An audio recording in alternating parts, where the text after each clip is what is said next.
So hello viewers, আসসালামু আলাইকুম। আজকে আমরা দেখব যে বিভিন্ন ধরনের তরঙ্গ দৈর্ঘ্য মনে রাখার কৌশল। যে এখানে যে বিভিন্ন ধরনের তরঙ্গ দৈর্ঘ্য রয়েছে, যেমন মহাজাগতিক গামারশ্মি, রঞ্জন রশ্মি, অতিবেগুনি রশ্মি, দৃশ্যমান আলো, এগুলো মনে রাখার কৌশল। আমি প্রথমে দেখছি এখানে মহাজগতের গামা রঞ্জনকে অতিবেগুনি দৃশ্যে অবলা মেরেছে রেডিও টেলিভিশনে। তো আমরা সেখানে দেখতে পাই যে মহা থেকে মহাজাগতিক রশ্মি, এই যে গামা থেকে গামা রশ্মি,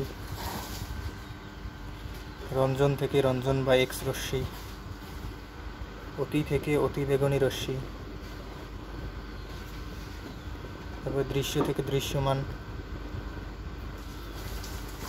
অবলা থেকে অবলোহিত। তারপরে দেখা যাচ্ছে যে মেরেছে মাইক্রোওয়েভ, তারপরে রেডিওতে রেডিও ওয়েভ তরঙ্গ। তো